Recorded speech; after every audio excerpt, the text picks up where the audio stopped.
তবে একটা শর্ত লাগাইছেন, তারপর রচনা তারপর রোজার জাহিলিয়াতিল উলা, ঘরে থাকাটাই তোমাদের জন্য উত্তম। তবে যদি কখনো কোনো সময় ঘর থেকে বাইরে যাইতে হয়, যেমন ধরেন শিক্ষা প্রতিষ্ঠানে যাবেন, চাকরিতে যাবেন, অথবা কোনো কারণবশত মার্কেটে যাবেন, জরুরি কোন প্রয়োজনে যদি যান, তাইলে আল্লাহ বলেন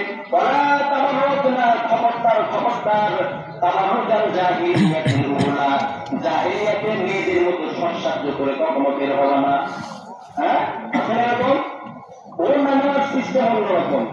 যেই হাইট ফিটিং বোরকাটা আপনি করেছেন না, বোরকা তো আপনাকে সেফ রাখার জন্য, বোরকা কর্ম আপনাকে সেফ করে রাখার জন্য বলেছেন, কিন্তু এমন বোরকা আপনি বানাইলেন টাইট সিস্টেমের বোরকা, যে বোরকাটায় আপনার শরীরের উচ্চনীতি স্থান সবগুলো দেখা যাচ্ছে বা বোঝা যাচ্ছে ইত্যাদি অবস্থা।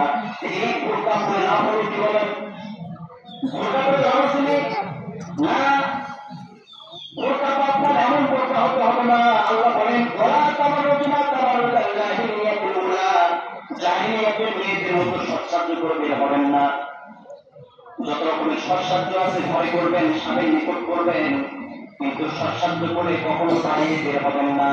হে মা, কান খারাপ করে শুনেন, আপনি সৎসাহায্য করে সুন্দর করে নিজেকে পরিপাটি করে সাজানোর পরে যখন আপনি রাস্তা করবেন, আপনার দিকে যত যুবকের চোখ পড়বে, আল্লাহ রাব্বুল আলামিন এই যত যুবকের চোখ পড়বে, এই চোখ পড়ার কারণে যত জিনার গুনাহ হবে, এই গুনাহটা 3 ভাগে ভাগ হবে। কয় ভাগে ভাগ হবে বলেন?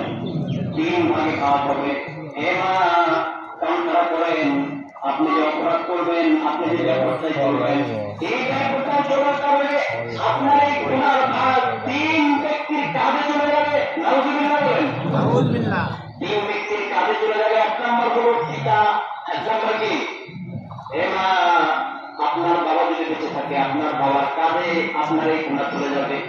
তাহলে একটা মেয়ে 3টা পুরুষকে ভাসাচ্ছে, চিন্তা করে দেখেন।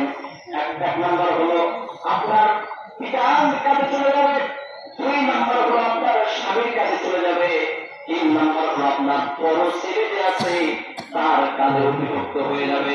তাইলে একটা মেয়ে মা, আপনি কালকার করে শোনেন, আপনি ব্যবস্থায় চলার কারণে, আপনি সৎসাহায্য করে চলার কারণে যত যুবক আপনার প্রতি দৃষ্টি দিয়ে তাকাবে, এর যে জিনার গুনাহ হবে, শুধু আপনি একাই থাকবেন না, 3 জন পুরুষকে পাশে আপনি জাহান্নামে নিয়ে যাবেন।